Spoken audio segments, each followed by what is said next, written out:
कहा है, जिस दिए में बाती लगी हुई है, बाती पूरी जल चुकी है, उसकी राख या उसका काला थोड़ा सा भाग दिए के अंदर रखा है और आपने दूसरी बाती रखकर उसको जला दिया, तो वो जलाया गया जो भाग है लक्ष्मी को छीर्ण कर देता। 15 दिन तक व्यापार ठीक नहीं चल सकता।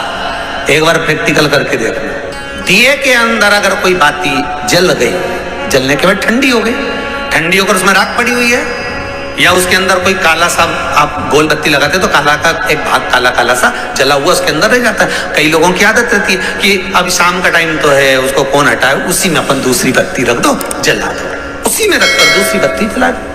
भाग उसी में पड़ा हुआ है पुराना, और आपने दूसरी बत्ती अगर रखकर जला दी है, व्यापार होगा, व्यवसाय होगा, या फिर घर में रखा हुआ धन होगा, 15 दिन के लिए वो छिन्न होगा, वो जाएगा।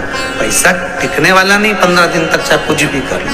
कई लोग कहते भी होंगे कि हमारी दुकान तो 8 दिन तो अच्छी चलती, 8 दिन के बाद नया क्या हो जाता है, 15 दिन अच्छी चलती, 15 दिन के बाद नया जाने क्या हो जाता है। तो उसमें गलती ढूंढो कि हम गलती क्या कर रहे हैं। नहीं तो व्यापार तो अच्छा चल रहा है, ग्राहक भी आ रहे हैं, सब कुछ होता है। जब 15 दिन ग्राहक आते हैं तो 15 दिन क्यों नहीं आते, 8 दिन ग्राहक आते हैं तो 8 दिन क्यों नहीं आते, उसके पीछे तुम्हारा कोई कारण होगा। फिर अपनी गलती को ढूंढो कि हमारी गलती क्या हो। या तो बहू है, या सास, या घर में रहने वाला कोई व्यक्ति, या घर के बच्चे दिए में दिया रखकर जला देते, मतलब उस बाती को फिर रखकर जला दिया, तो अब उसको तो तुम्हें भोगना है। अब उनको नहीं मालूम कि गलती क्या हो रही, गलती अपन कर रहे हैं। कितना सुंदर संवाद है वहां, बहुत ध्यान दीजिएगा जरा।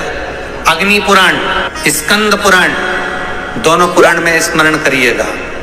कार्तिक खंड स्कंद पुराण का पढ़िए और अग्नि पुराण का भाग पढ़िए। बेलपत्री का पेड़ हो, पीपल का पेड़ हो, बड़ का वृक्ष हो, चाहे आंवले का वृक्ष हो, चाहे घर मंदिर से बाहर जाकर, अर्थात घर से बाहर जाकर, मंदिर से बाहर जाकर खुले में अगर आप कोई दिया जला रहे हो, दीप प्रकट कर रहे हो, तो उसमें इतना घी, इतना तेल मत डालकर जलाना कि दिया ठंडा हो जाए और तेल और घी उसमें पड़ा की पड़ा रह जाए। कई बार आपके साथ में भी हुआ होगा, आप दशा माता की पूजन करने गए हो, या पीपल की पूजन करने गए हो, या वृक्ष की पूजन करने गए, आंवले की पूजन करने गए, बेलपत्री का पूजन करने गए, तुमने तो दिए में घी डाल लिया ज्यादा, बत्ती भी लगा दी तुमने, और इस भाव से लगाई कि जलेगा थोड़ी देर तक, और मालूम पड़े तुम्हारी पूजन हुई, हवा का वेग आया, दिया ठंडा हो गया और उसमें घी पड़ा रह गया, उसमें तेल पड़ा रह गया। महाराज, जिस व्यक्ति ने दिया लगाया,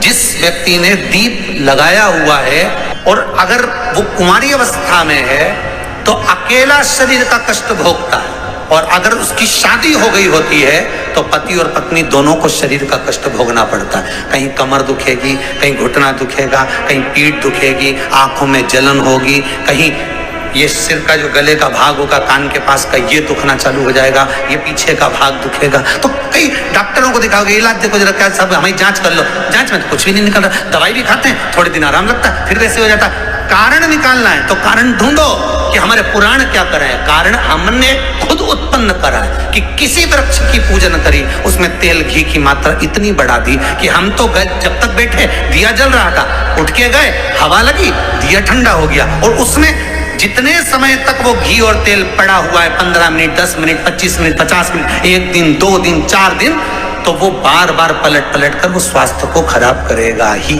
चाहे कुछ भी कर लो, कितनी भी जांच करो।